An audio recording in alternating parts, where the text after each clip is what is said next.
Pô, eu tô sem câmera aqui. Tá vendo minha câmera? Sim. Sim. Engraçado, porque pra mim tá. Agora eu voltei. Tá meio preto. Fala, pessoal. Tudo bem? Bom dia. Zé, Thiago, Keila. Vocês estão me ouvindo bem aí? Dá um joinha aí se estão me ouvindo bem aí. Tá ouvindo? Boa, boa. Obrigadão, obrigadão. Compartilhar minha tela aqui com vocês.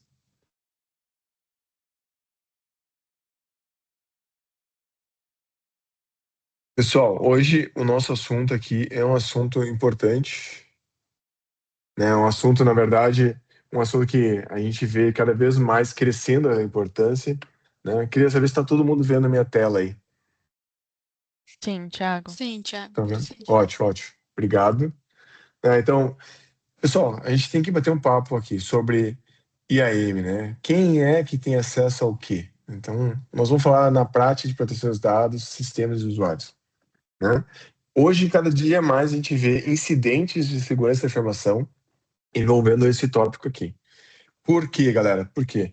Porque hoje em dia o atacante entendeu que é mais fácil eu persuadir uma pessoa, né, eu roubar uma credencial, eu usar uma estratégia de engenharia social e capturar os dados, né, e utilizar isso para a finalidade que eu quero, seja de repente roubar uma informação, né, fazer um sequestro de dados. Então o atacante ele não está mais tão focado ali na parte tecnológica e está bastante focado na parte do usuário, né? Roubar a credencial mesmo, né? Teve um caso aí que vocês devem ter visto de um diretor da CIA que sofreu um ataque de engenharia social. Então vocês imaginam isso, né? Em termos de tecnologia, com certeza a CIA tem só o que é de melhor, com certeza, né? Então eles não, por essa via seria muito difícil de conseguir, mas eles vão direto nas pessoas. Então, o que o EAM vai nos ajudar? Vai nos ajudar a reduzir aí os possíveis impactos, a garantir que as pessoas tenham acesso só na medida que precisam trabalhar. E aqui a gente usa uma filosofia que ela foi aí utilizada depois, inclusive, para a LGPD, por exemplo.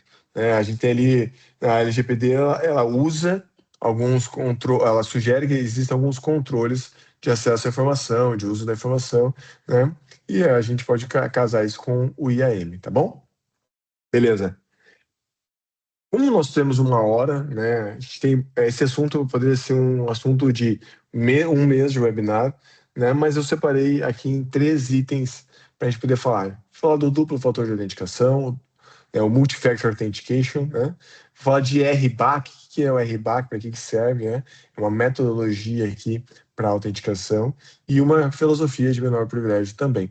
Todos esses tópicos eles estão aí consolidados na Computer Security Plus, né? Para quem não sabe, a Deserve é hoje uma empresa parceira da Computia. A Computia é a maior empresa de treinamentos de cibersegurança. Então, se você quer ser um analista, um especialista em cibersegurança, ser um pentester, vale muito a pena fazer a trilha de conhecimento delas, tá? E esse assunto está no Security Plus, que é o primeiro degrau para quem quer ser um analista de cibersegurança. Beleza, pessoal? Se você acha que esse assunto é importante para o seu gestor, para o dono da empresa, para o seu colega de trabalho, né, para alguém que está fazendo alguma faculdade, algum curso de pós, chama, já vamos participar. Né? Hoje o The Serve Academy já está com mais de 3.000 pessoas que são alunos e ex-alunos. Tá? Então, recentemente nós fechamos contratos aí relevantes, né, porque a Bruna conseguiu uma dispensa de licitação por notório saber.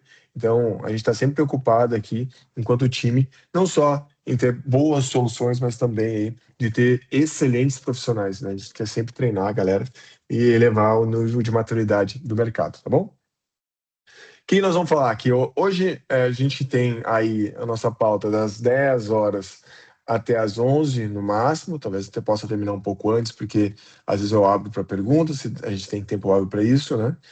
Primeira coisa que a gente tem que entender, por que esse assunto IAM ele importa, né? Então, isso é o primeiro assunto que a gente tem que trazer, né? Trazer casos reais aqui, o que que é que acontece no Brasil.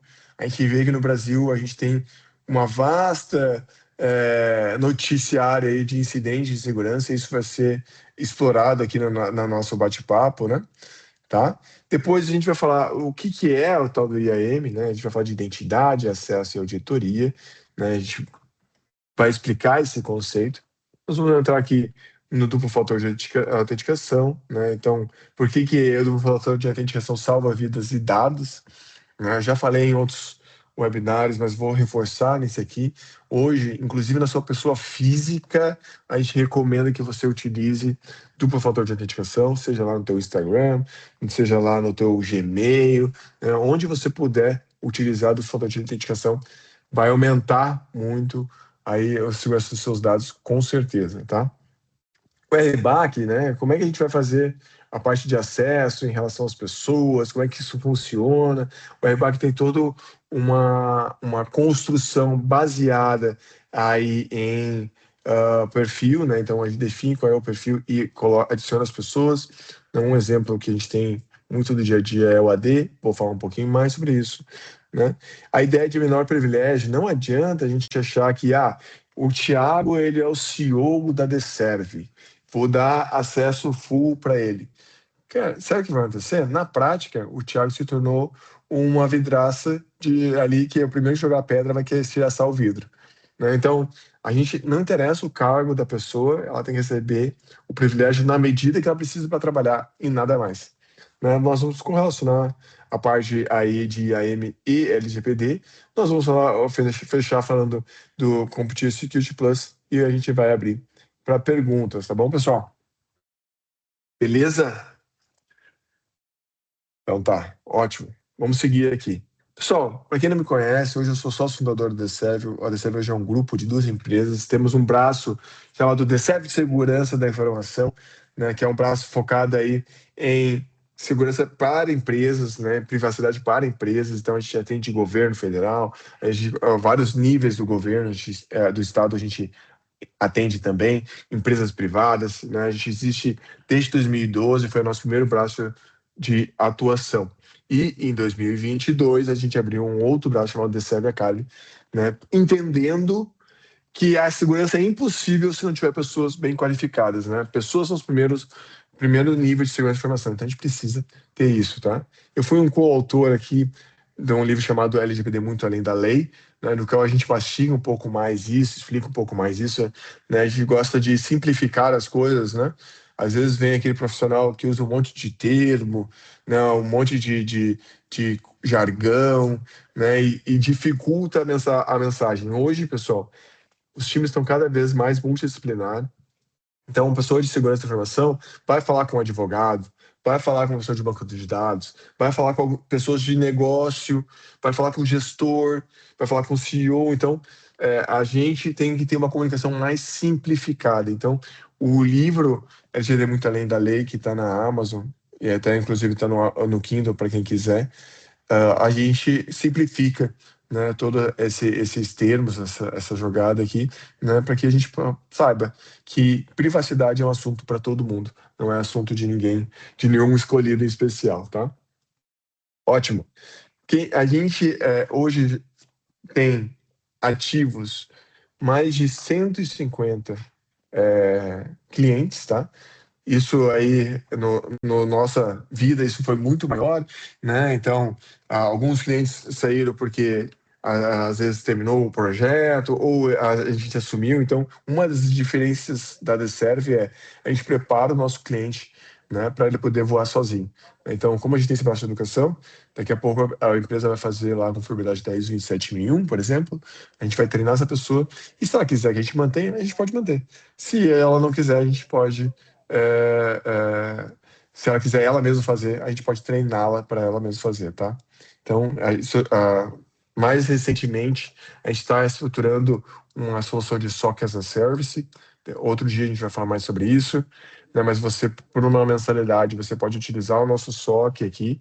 Isso é muito legal, muito interessante para aquelas empresas que, de repente, não têm o caixa necessário para sustentar um SOC, porque SOC precisa de 24/7, precisa de time, precisa de gestão, precisa de monitoramento. De repente é caro, é uma estrutura cara, de repente você trazer isso como serviço barateia bastante, tá? Sou um dos instrutores aqui da Competition Security Plus, né, pela minha bagagem em segurança da informação, e aqui está meu LinkedIn, quem quiser me chamar, é só procurar por T. Guedes Pereira no LinkedIn, né, então estou sempre postando alguma coisa ali, tá bom? Se vocês quiserem falar comigo a qualquer momento, pode mandar uma mensagem aí no chat, né?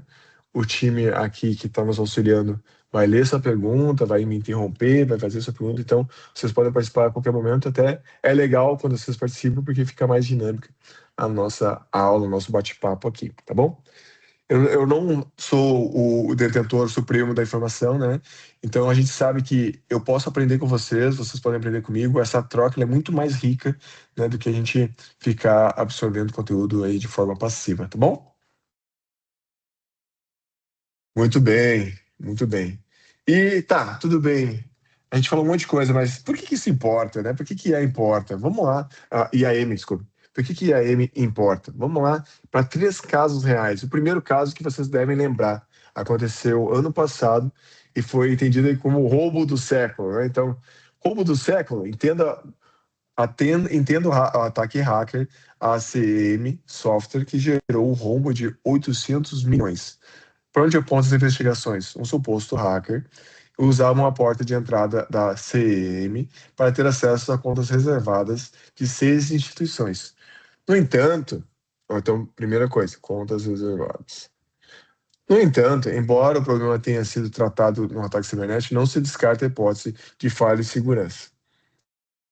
Depois disso tivemos mais dados, né? Isso aqui é no site do Banco do Brasil, vocês podem acessar e ver, né, a notícia na íntegra, tá? Mas isso tudo começou com uma história que um dos integrantes dessa empresa, né, foi abordado e foi cooptado, né, compraram os logins e senha desse cara, né, e a partir desse acesso, os atacantes tiveram acesso a outras coisas também, tá? Então, pensa só, tivemos vários problemas, né? De repente, uma pessoa com acesso privilegiado, né, que vendeu o acesso dele, através desse acesso, talvez o nível de acesso que ele tinha era um acesso que permitia uma série de coisas que o atacante conseguiu uma crescente ali de permissionamento, né? E daí teve um desvio na casa dos milhões. Depois se descobriu até que chegou a bilhão, tá, galera? Então, isso aqui já de cara já nos mostra a importância de ter uma gestão de controle de acesso bem feita, tá? Porque poderia ser que um atacante quisesse comprar um login e senha de alguém, poderia. Só que talvez se a gente tivesse um bom dimensionamento disso, né, um nível de acesso restrito, o impacto seria menor, né?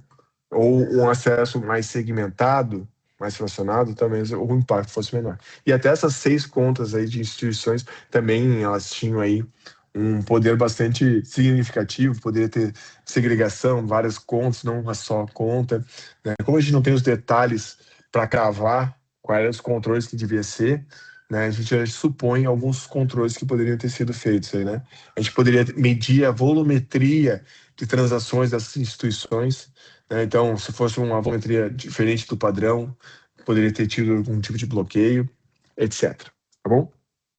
E a gente vai trazer aqui para vocês esse primeiro estudo de caso aqui, tá? Então, pensa só, né? Um funcionário aí vendeu a credencial dele por 15 mil reais, imagina, 15 mil reais, né? E tirou aí um problema aí que foi noticiado que poderia ter chegado na casa dos bilhões. O Banco do Brasil disse 800 milhões, mas em outros canais aí vocês vão achar que foi na casa dos bilhões. Enfim, né? Então, olha o tamanho disso, né? 15 mil reais versus 1 bilhão. É uma diferença brutal.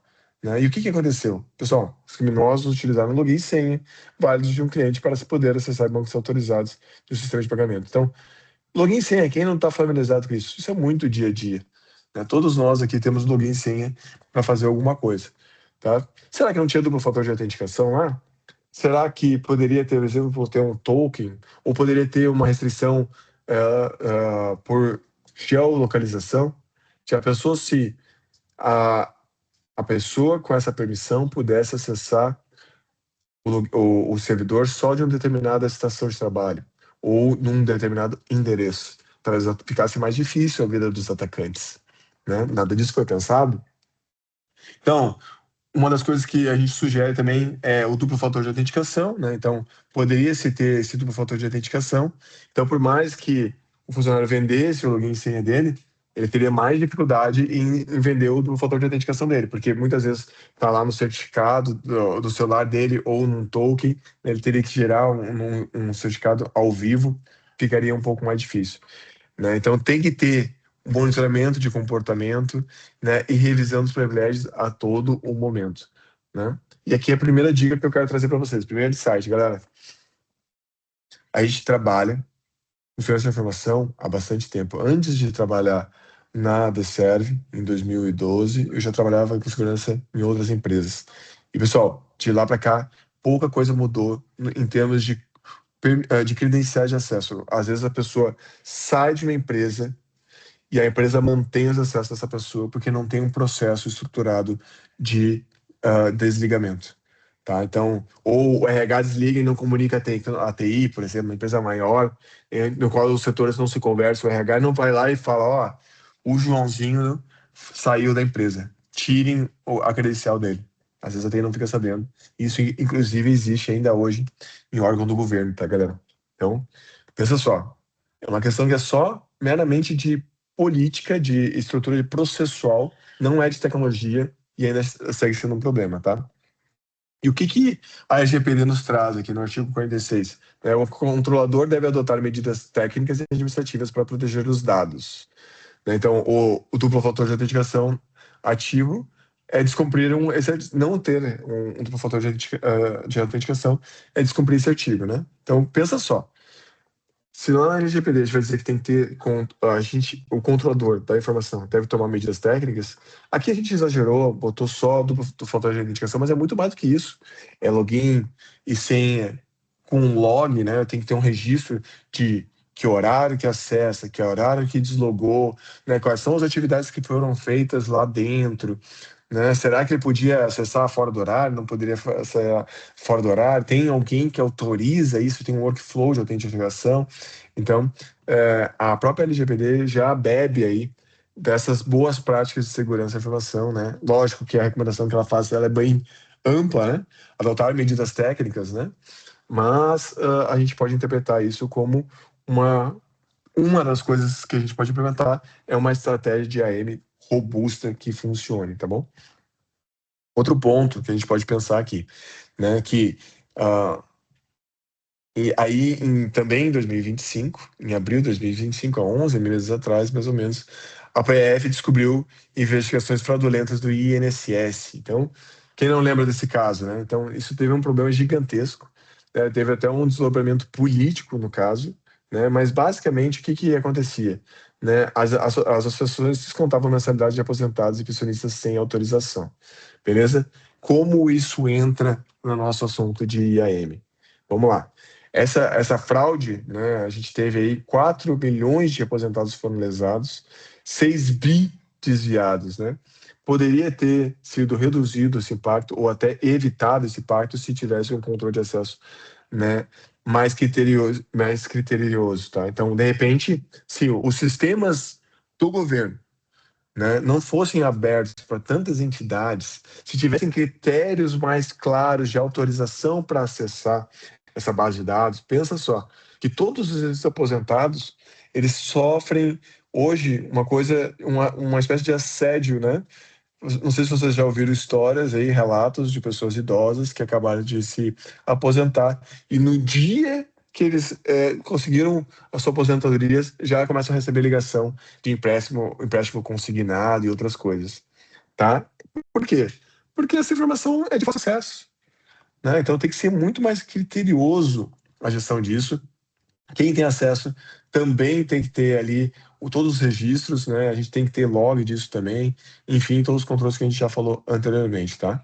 E o que pode ser considerado uma falha aqui quando a gente vai falar de IAM? Excesso de permissionamento para as entidades, né? As entidades deveriam ser mais restritas e saber muito bem quem acessa o que, quando acessou, que tipo de informação se alimentou, né? Precisa ter revisões periódicas e uma auditoria robusta nos sistemas para que isso não aconteça mais, né? Que os aposentados não sejam mais lesados. Não é a primeira vez que o aposentado foi lesado, né? Então, pensa nisso. E se a gente for lá para a LGPD, no artigo 9, a gente fala que o titular dos dados tem direito de saber quem acessa os seus dados. Então, o aposentado poderia, talvez, né, ter acesso lá quem é as instituições que estão usando os dados dele. Seria ótimo se a gente tivesse um controle desse, né? Hoje, eu desconheço se esse controle existe, né? Talvez vocês aqui possam compartilhar alguma coisa nesse sentido, né? Mas eu desconheço que esse controle exista, né? Seria muito interessante saber, os aposentados saber quem são as instituições que estão aí consumindo os dados deles, tá? Pegou até aqui, pessoal? Tá claro? O que vocês estão achando? Dá um joinha aí, estão me ouvindo?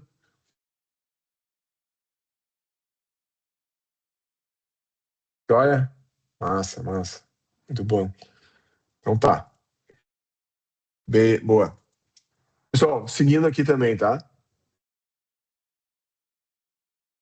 Também no ano passado, a gente teve aquele mega vazamento que talvez vocês lembrem de grandes big techs, né? 16 bilhões de credenciais foram vazadas, né? Então, isso aconteceu, né, com as plataformas, as maiores plataformas aí que teve, Google, Apple, Facebook, também teve plataformas governamentais, né? Então teve bastante coisa que foi vazada. O que isso vai significar aí para você que está nos ouvindo, né, para você que está aqui conosco, tá?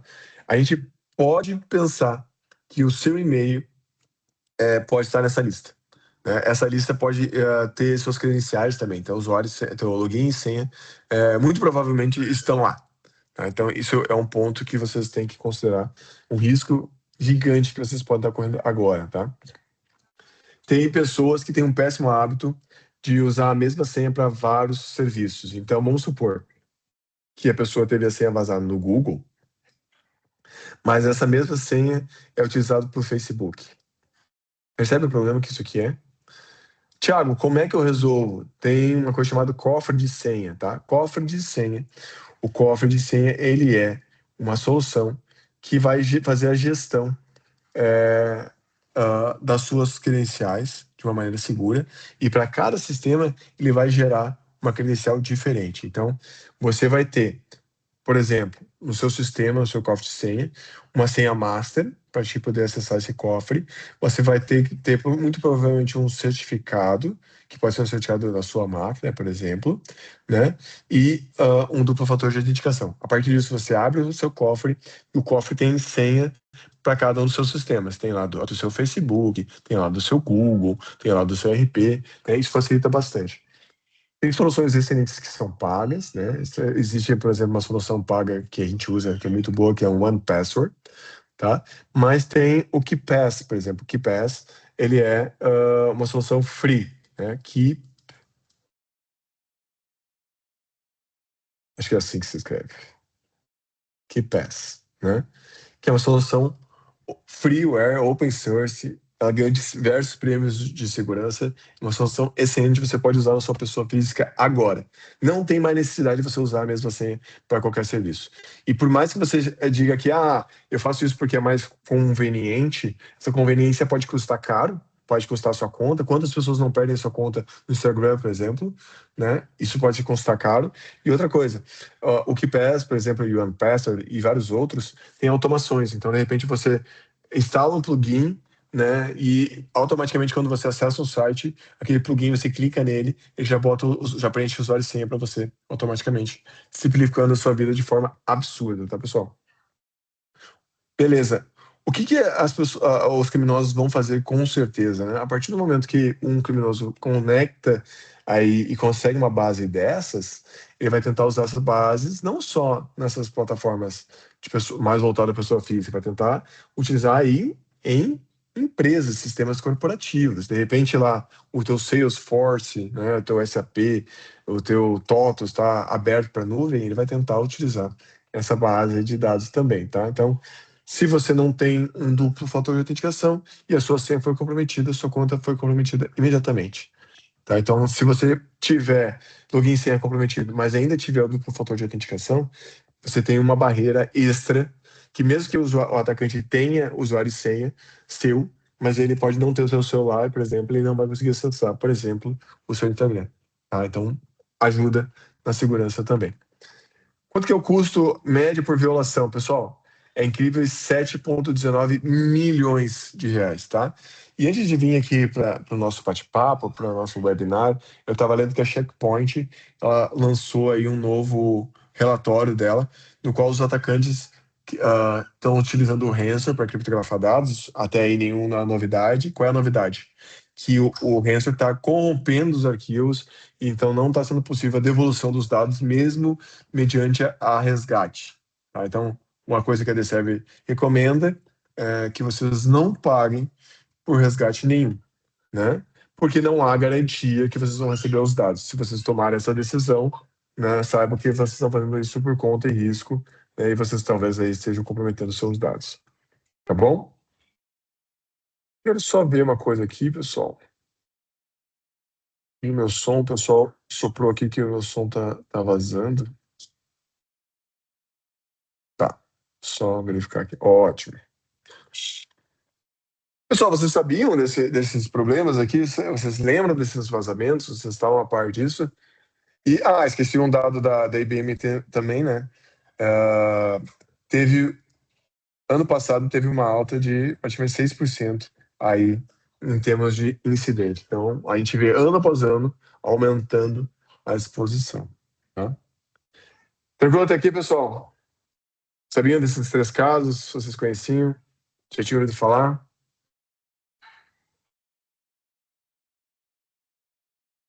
Se vocês quiserem falar comigo. Wesley, é isso aí mesmo, Wesley. É isso mesmo. Também viu essa notícia? Sacanagem, né, cara? Agora, antigamente, né, se tinha uma expectativa que pagando o resgate a gente receberia os dados, né? Mas recentemente isso piorou, né? Muito bem, ótimo. Mas tá, eu falei, mas o que é esse tal de IAM? Para que serve, né? Talvez alguns de vocês que estão aqui não estejam familiarizados com esse termo, tá? Então eu quero explicar o que é esse termo, para que serve, tá? IAM é uma sigla em inglês que é Identify Access Management, tá? Então ela é de identificação, acesso e gestão, né? Para te ter a gestão dos seus usuários. E como isso funciona? Aqui eu trouxe uma analogia basicamente com o mundo real, tá? Então, vamos supor, quando a gente vai trabalhar, né, muitos prédios usam ali o crachá de identificação como uma forma de ver se aquele funcionário trabalha naquele prédio, né? Então, quando eu trabalhava lá no Grupo Folha, eu ia ali ali no centro de São Paulo, né? Tinha que apresentar meu crachá, tinha minha foto, tinha meu nome, tinha o meu cargo ali, né? É uma forma de identificar eu estou atuando ali, né, que eu trabalho naquela empresa ali, tá? Se eu fizer uma analogia aí com a parte técnica, eu vou poder fazer essa analogia aqui de login e senha, né, que é uma forma de identificar. Eu quero saber se a Maria é a Maria, né? A Maria está dizendo, essa pessoa que está dizendo que é a Maria, será que ela realmente é a Maria? É uma forma de identificação, tá? Beleza. Mas eu tenho uma barreira aqui, né? Normalmente a gente tem uma catraca, né? Que pode ser a nossa senha, por exemplo, né, o nosso senha, o nosso duplo fator de autenticação. Muitas vezes na catraca, a gente usa o próprio crachá, aproxima o nosso crachá e abre a catraca, né? Muitas vezes é assim. Agora, os prédios mais novos, tu bota a tua facial lá, bota a tua cara e a catraca acaba abrindo, né? O que seria isso? Seria a nossa, traduzindo para o mundo digital, seria a nossa autenticação, nossa senha, nosso duplo fator de autenticação. Beleza? Eu falei que eu trabalhei na UOL, né? Mas existem outros ambientes, por exemplo, a UOL tinha um data center lá, né? E eu poderia acessar algumas salas que eu tinha permissão, porque eu, na época, era analista, né? E eu atendia alguns clientes. Então, existiam salas que eu não podia entrar. Mas existem salas que eu podia entrar. Então, o meu crachá, além de ser minha identificação, além de ser minha autenticação, às vezes eu usava ele era onde a restrição de acesso era feita. Né? Então, às vezes eu apresentava o meu crachá lá num lugar né? E eu não podia entrar porque, de repente, aquela sala não estava liberada para mim. Mas talvez a sala do lado estivesse, porque o meu job description tem essas limitações, tá? Traduzindo para o nosso ambiente digital, a gente tem o controle de acesso que pode ser utilizado o RBAC, tá? O RBAC não é o único, tem o DAC, tem o MAC, tem outros também. Eu só trouxe o RBAC porque é o mais comum, né? Muitos de vocês aí têm empresas que usam, por exemplo, o AD, né? E o AD, por baixo dos panos, usa o RBAC, né? Que é um protocolo, que é um método que tu faz esse controle de acesso aí, tá? E por fim, mas não menos importante, né? Aí o prédio vai saber quando eu entrei, quando eu saí, vai gravar quais são os setores que eu estive, quais são as salas que eu acessei, né? Isso tudo pode ser traduzido como logs de autoria, logs e auditoria de acesso.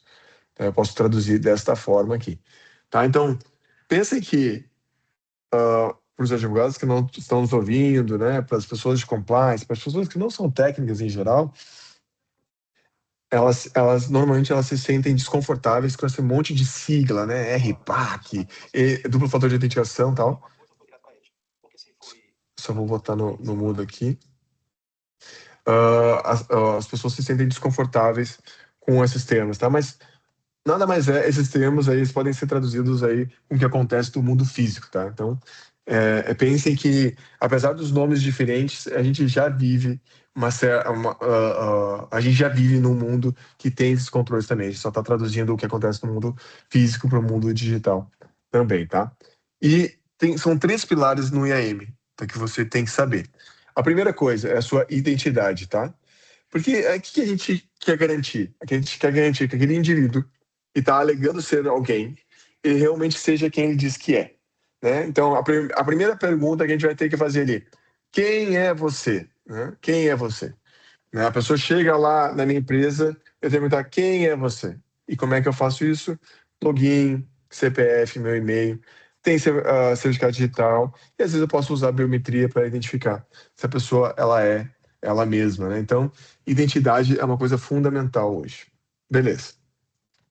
Depois a gente vai para acesso, né? O que você pode fazer, né? Que tipo de acesso você tem, né? Você pode entrar nessa sala de servidor, você pode entrar na sala da diretoria, você pode ter acesso a esse servidor, você pode ter acesso a esse arquivo morto aqui, né? Quais são as permissões, as funções e as regras de negócio que estão estabelecidas, né? Isso eu tenho que estar muito claro para a empresa. E por fim aí, né, a parte de auditoria. O que você fez, né? Então, o que você fez é ter log, ter gravação, ter trilhas de auditoria. Por quê? Porque caso exista algum tipo de anomalia, tem que gerar um alerta e eu posso fazer uma análise forense depois. Caso teve algum incidente, eu posso ver ali se alguma senha foi comprometida, se algum acesso indevido foi feito, né? Eu preciso ter isso, até para aprendizado da minha organização, tá? Beleza, pessoal? E o que a gente vê no dia a dia muito, muito forte, tá? O banco de vocês hoje, 100% dos bancos hoje usam alguma espécie de biometria, tá? Então, pelo menos os bancos que eu tive acesso, Nubank, Itaú, Santander e Banco Inter, né, precisa você ter alguma coisa de biometria, né, pelo menos um duplo fator de autenticação. Então, senha já ficou para trás aí, né? Então, é isso. Outra coisa, a prontuário médico, cada vez mais dados médicos são buscados aí. Por quê? Porque pensa numa empresa aí farmacêutica, é muito interessante os dados médicos, né? Hábitos de consumo, doença, né? Onde compra, que hora compra, que tipo de remédio compra, né? Então, o histórico médico o seu, ele é valiosíssimo, né? Então, a recepcionista do hospital não pode ter acesso, da clínica não pode ter acesso. Ah, mas ela é uma pessoa de confiança. Ela é uma pessoa de confiança, tudo bem. Mas importa esse dado para ela? É necessário para essa pessoa esse dado para ela poder trabalhar? Ah, não, não é. Então, não precisa ter acesso ao prontuário. Talvez tenha acesso só lá quem são os clientes daquela clínica, por exemplo. Tudo bem? Você vê aí também no Google Workspace, né? Então, às vezes o administrador vê tudo, vê todas as pastas, né? isso pode ser um grande problema, né? E hoje aí no Gov você precisa do seu CPF, né, para identificar todos os outros serviços do governo, inclusive documentos. Agora tem uma carteira digital que você pode fazer dentro do seu celular, né? Você precisa ser do nível ouro, é o nível mais seguro, de acordo com o governo, e o nível ouro requer reconhecimento facial, tá? Então, essa parte de AM já está introduzida no nosso dia a dia. Talvez a gente só não saiba nomear isso, né? Não sabe o que acontece por baixo dos panos. Mas isso já está acontecendo, tá bom? Beleza. Entrando naquela parte que eu falei para vocês do autenticação multifator, né? Ele é, como vimos ali, um ponto de salvaguarda, né? É o último recurso, né? Ele salva vidas de fato, né? Então, a senha já não basta. O conhecimento de phishing, pessoal. Phishing é um negócio, é um tipo de ataque que existe há muitos anos, mas ainda tem pessoas que caem. Ainda tem pessoas que botam seu usuário e senha numa plataforma que está simulando o banco, tá? Isso acontece. Bom, e a gente não pode ignorar isso, tá? Isso, você, qualquer um de nós aqui, usando o navegador certo e usando os sites certos, a gente pode comprar uma base de dados. Isso é fácil de encontrar, né? Lógico, talvez não tão fácil para quem não tenha conhecimento, mas ainda assim, com as IAs que a gente tem hoje, né, e com o tempo vocês conseguem achar uma base de dados com login e senha, de uma forma relativamente simples, tá bom? Com o advento aí da tecnologia, está cada vez mais fácil ataque de força bruta, tá? Existe uma preocupação muito grande aí com a computação quântica. Por quê? Porque vai conseguir quebrar uma senha complexa em segundos, né? Lembrando qual é a recomendação de senha. Você tem que ter letras, números e caracteres especiais. Mas não adianta você criar senhas que vocês não vão lembrar, né? Então, usem o cofre de senhas para vocês armazenar. E se vocês não quiserem ter não quiserem ter aí um cofre de senhas, eu recomendo vocês utilizar aí palavras do seu dia a dia, né? Mas de uma maneira mais inteligente. Vou dar um exemplo, tá? Vamos pegar aqui senha. Vamos supor que a minha senha é senha, né?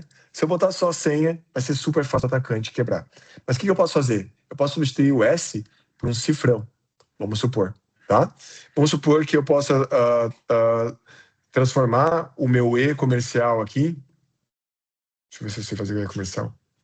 Isso aqui é um e-comercial, tá? Não ficou bem certinho, mas o meu E aqui de senha num e-comercial, né? O N pode ser um N caractere maiúsculo, né? O meu T pode ser um mais, né? Desculpa, o meu T não, o meu H, eu posso botar um mais e posso botar um I, né? Então eu boto um mais e um I para ficar parecido com um H, né? Eu posso fazer esse tipo de coisa. E o meu A, eu posso usar um arroba. E eu posso botar um número aqui, por exemplo, 2026, por exemplo. Então, essa senha é infinitamente mais segura do que essa senha aqui. Por quê? Porque ela tem caracteres especiais, ela tem números, né? Ela tem aí maiúsculos e minúsculos. Então, eu usei o mais aqui para fazer uma perna do H e um I minúsculo aqui, né, para conectar com o mais. Então, olha só, minha senha ficou bem difícil de ser quebrada, mas é fácil de lembrar. É só lembrar que a minha senha é senha 2026 de uma maneira estilizada. Tá bom? A gente falou dos megas vazamentos e a gente tem muita reutilização, tá? Então, 99% dos ataques de contas são bloqueados se você tem aí um duplo fator de autenticação. Tiago, você fala tanto de duplo fator de autenticação. Duplo fator de autenticação é 100% seguro? Pessoal, infelizmente, não é 100% seguro, mas, como traz aqui o estudo da Microsoft de 2023, né, ele tem 99% de eficiência. É extremamente difícil quebrar uma estratégia de duplo fator de autenticação. Tem como, tá, pessoal? Tem como, mas é bem difícil. O nível técnico do atacante tem que ser gigante, e tem toda uma engenharia por trás, e tem que saber alguns números, enfim, não é tão simples. É um tipo de ataque que, se vocês tiverem interesse, vocês podem botar no chat e eu posso trazer um especialista da Microsoft para falar sobre isso, tá bom? Beleza. E daí, quais são os 3 fatores de autenticação que eu quero que vocês saiam daqui? Isso não pode esquecer de forma nenhuma, tá? A primeira coisa, o que que você sabe. Então, o que que está na sua memória, na sua mente aqui, a sua senha, o seu PIN, a sua pergunta secreta. Sabe aquelas perguntas que a gente não dá muita bola? Ah, qual é o nome da sua mãe? Qual é o nome solteiro da sua mãe? Qual é o nome do seu cachorro? Né? Qual é o nome lá do seu time do coração? Enfim, tudo isso são perguntas secretas que nos ajudam a identificar que a gente sabe aquilo, é a gente mesmo, né? É uma forma de autenticação, é o que a gente sabe, né? Mas ela é o ponto mais fraco, né? Ela pode ser roubada, ela pode ser esquecida, né? Então é uma autenticação fraca, vamos chamar dessa forma, tá bom? O que você tem, aí aumenta um pouquinho mais, né? O que você tem?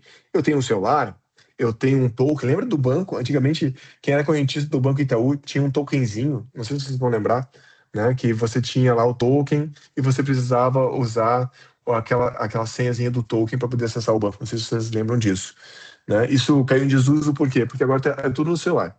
Então esse token é gerado pelo próprio celular, tá? O americano adora SMS, o brasileiro não usa tanto SMS, até porque às vezes demora.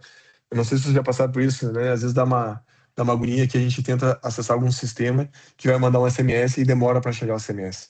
Né? Aconteceu comigo aqui na Amazon Prime, que eu tenho acesso. O tal do SMS não chegava nunca, né? Então, às vezes o SMS é frustrante. Mas uma pergunta é: o que você tem? O que você tem, né? É um pouco mais seguro, mas ele tem um problema que ele requer alguma coisa, né? Requer um dispositivo físico, desses exemplos que a gente trouxe aqui. E o que está sendo muito popular no Brasil, mas galera, só no Brasil, tá? E na China também, porque na Europa tem um esforço contrário a isso. Na Europa, a gente tem uma grande empresa que vende aí seguro, uma empresa que eu não posso falar o nome, mas que eles retiraram a biometria facial de todos os prédios da Europa, porque os europeus não querem ficar botando a cara deles lá para entrar num prédio. Porque faz todo sentido, se a gente for pensar em privacidade, que a nossa face não seja salva numa base de dados. Né? Será que aquela base de dados ali é segura? Né?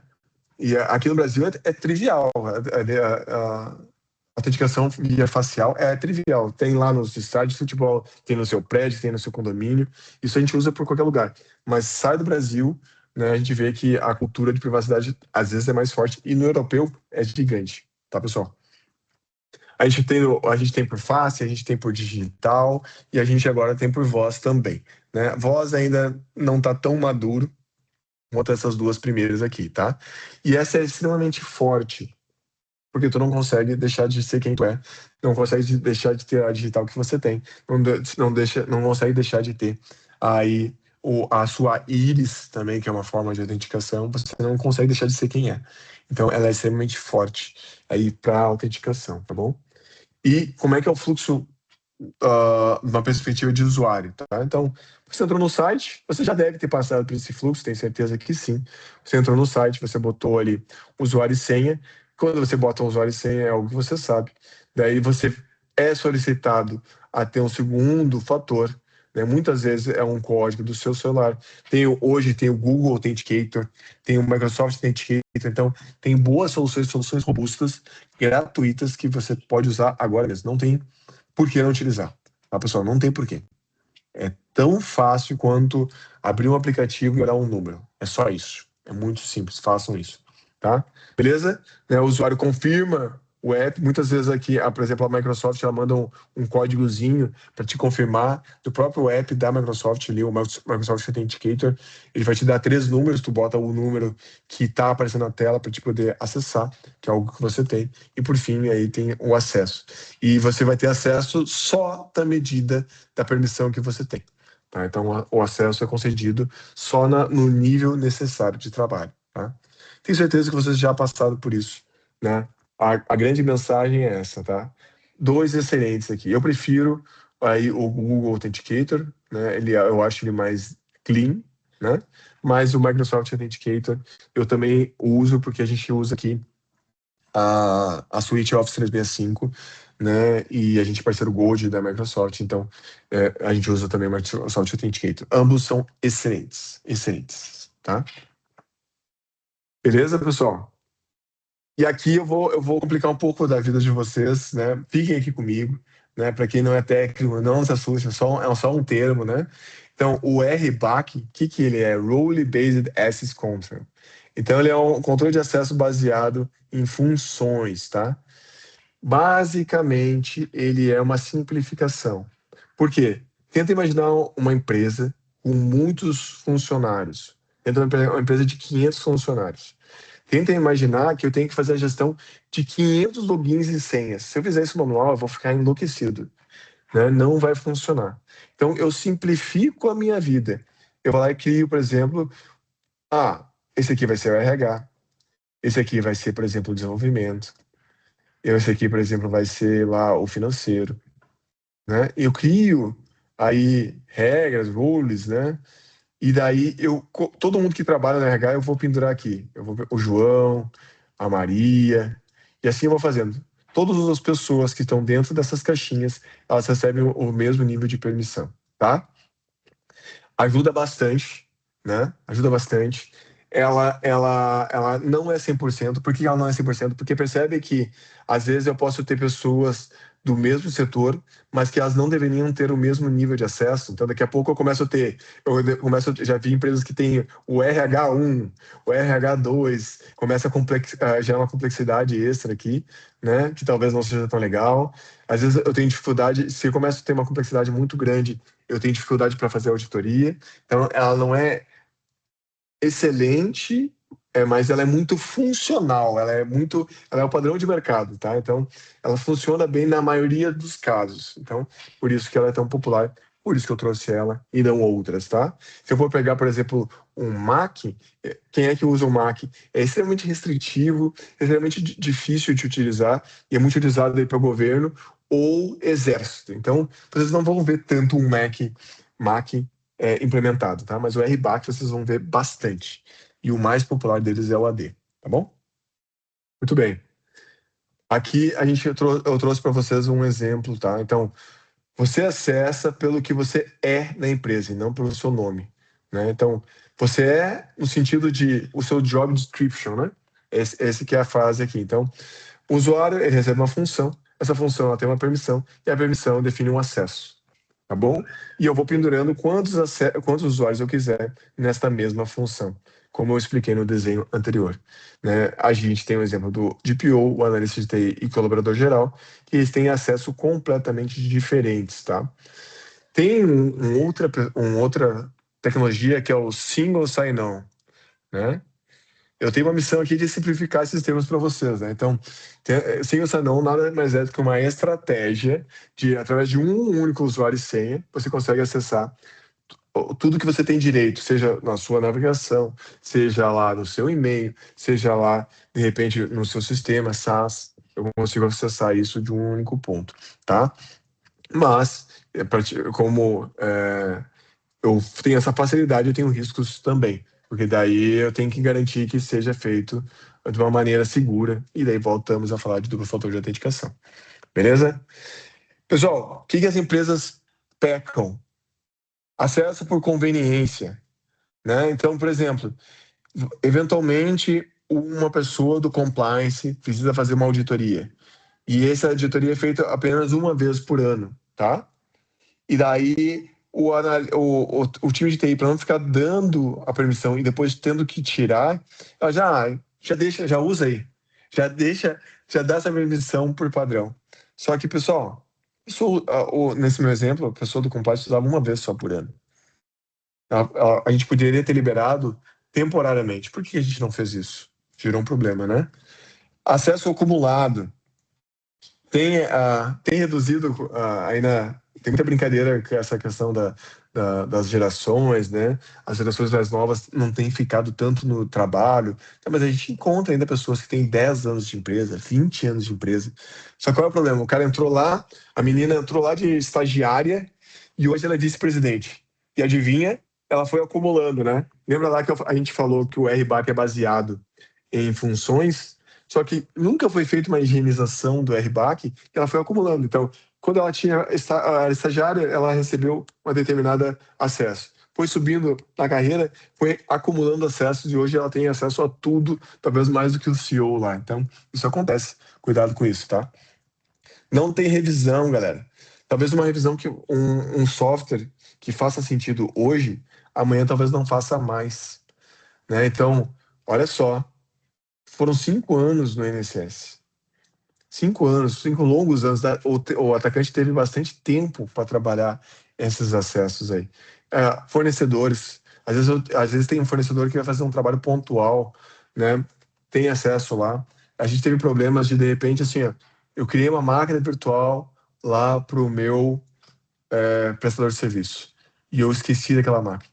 E daqui a pouco aquela máquina lá tinha alguma coisa instalada que gerou um problema de compliance. Isso acontece, cara. A mesma coisa acontece com os usuários sem, né? E aquela questão do acesso compartilhado, né? Tá lá o gestor, ele tá com dificuldade de acessar, ele olha para a menina financeira, oh, quantos usuários sem aí? E por uma questão de subordinação, né? Por uma questão de hierarquia, a menina acaba dando ao usuário e senha dela, né? E isso quebra aí completamente a estratégia de usuário e senha, tá, pessoal? Então, cuidado com isso, né? Tenha uma rotina de revisão, senão vocês vão incidir nesses erros também, de uma forma muito, muito séria, tá? Aqui só um exemplo de como o RBAC pode atender 2 artigos da nossa queridíssima LGPD. No artigo 46 e no artigo 49 diz o seguinte, tá? Vamos lá. 46. Artigo 46. Os agentes de tratamento devem adotar medidas de segurança técnicas e administrativas aptas a proteger dados pessoais de acesso não autorizado e de situações acidentais ou ilícitas de destruição, perda, alteração, comunicação ou qualquer forma de tratamento inadequado ou ilícito. Então, o RBAC ele pode ser utilizado para atender esse artigo.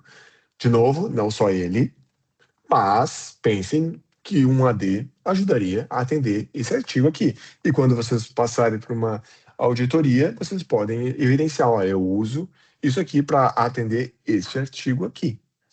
Tudo bem? Tem uma outra solução, né? Ó, trazendo para vocês uma coisa chamada PAN, né?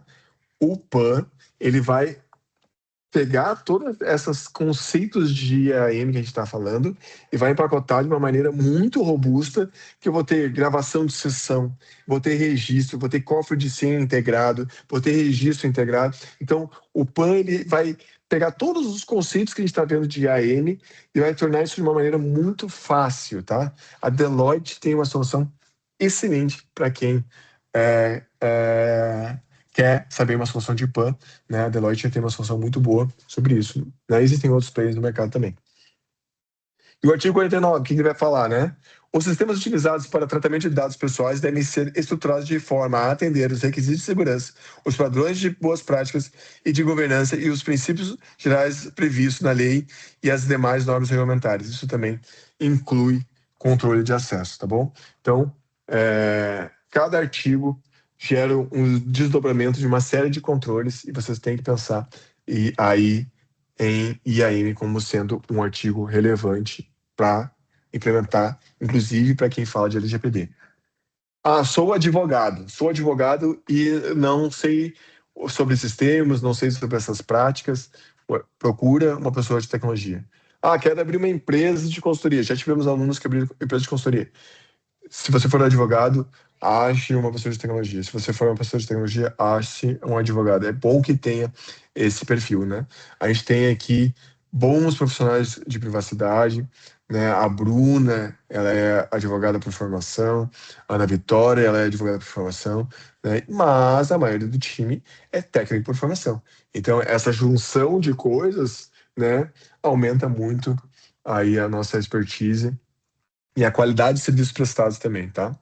Porque vocês viram as coisas, a LGPD ela conecta com uma coisa que talvez vocês não tenham pensado, que conecta lá com IAM, que é uma coisa que não é tão diretamente falado aí nas webinários de LGPD que a gente vê no dia a dia, tá? Beleza. Pessoal, com essa ideia do menor privilégio, tá? Fazendo uma analogia com o mundo real, beleza? Ó, o faxineiro tem a chave do prédio, mas não do cofre. Então o faxineiro vai ter acesso nos pontos que ele precisa limpar. Não precisa ter acesso ao dinheiro da empresa, concorda? Por que em tecnologia a gente faz isso? Não faz sentido. A estagiário acessa arquivos do projeto e não do RH. Quer ver? A pior lugar para te botar um documento algumas empresas têm aquelas pastas compartilhadas que chamam público. E no público tem tudo lá dentro. É o pior lugar, né? Então, cada setor com suas pastinhas, com suas permissões, tudo certo, né? O médico vê apenas o prontuário, não vê o do vizinho do lado. E o fornecedor acessa apenas durante o seu contrato. Então, se eu contrato um prestador de serviço durante um ano, durante aquela senha, ela tem que obrigatoriamente expirar em um ano. Ah, Thiago, mas a renovação é automática. Tudo bem. Se for renovado, de fato, eu renovo por mais um ano. Mas eu nunca deixo infinito o acesso, tá? Boas práticas para fazer agora, de graça. Você fazer um plano de trimestral de revisão de acessos. Isso é de graça, você vai ter que dedicar só tempo, né? Você vai ter que dedicar tempo para esse processo, é inevitável, tá? Revogar imediatamente ao demitir. Então, quando alguém for ser demitido na organização, já comunica ao RH e a TI para que isso possa ser excluído. E usar apenas a conta de administrador quando extremamente necessário. Na maioria das vezes, não é.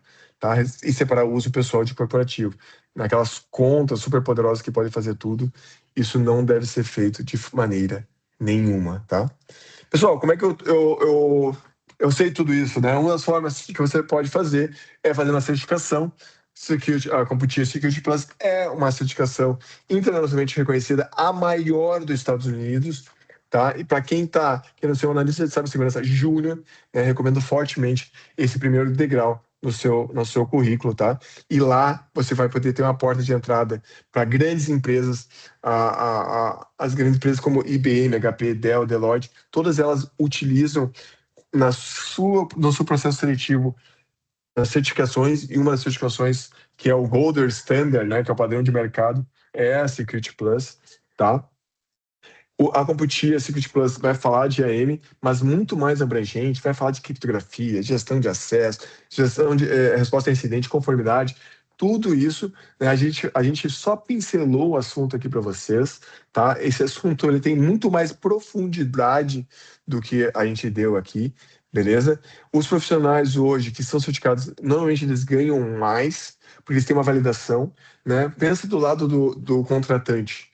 O contratante quer reduzir o risco dele, não quer contratar errado, né? Então ele vai lá e paga menos, um valor menor, porque ele não quer contratar errado.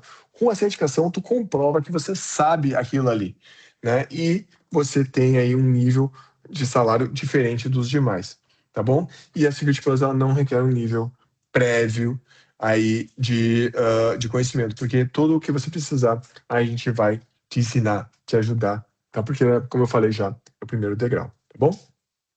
Pessoal, por hoje é isso, né? Eu queria saber se vocês têm alguma pergunta, alguma dúvida, né? Estou aqui à disposição de vocês para vocês tirarem as dúvidas, né? Alguma coisa que vocês queiram saber. Ah, lembrando, tá? Para quem quer revisitar esse material, esta webinar será gravada e disponibilizada no nosso canal. Então, se você quer saber qual é o nosso canal, acesse aí o YouTube, né, escreve Deserve. Você vai ver que vai ter duas Deserves, a Deserve Segurança, que ela é azulzinha, e a Deserve Academy, que ela é mais clarinha, que é o nosso braço de educação, tá? Essa webinar faz parte das webinars de sexta-feira, que é a nossa série do Deserve Academy. Quarta-feira que vem vai ter uma série chamada Tech Day, que daí ela é da Deserve Segurança, tá? É só essa diferença que eu tenho para passar para vocês. Pessoal, dúvidas, críticas, aflições? Não? É isso, pessoal. Pessoal, então eu quero agradecer imensamente vocês aqui, tá? Então, véspera de feriado, né? Sala cheia, né? Parabéns para você que está aqui. Obrigado também, né? Muitos de vocês aqui são nossos parceiros de tempo também. Saibam que vocês podem contar conosco, né? Tragam as suas dúvidas. Esses assuntos, muitas das vezes, alguns alunos procuram a gente para trocar ideia, né? Trocar ideia. Então, vocês podem sim chamar a gente para conversar sobre o assunto, tá?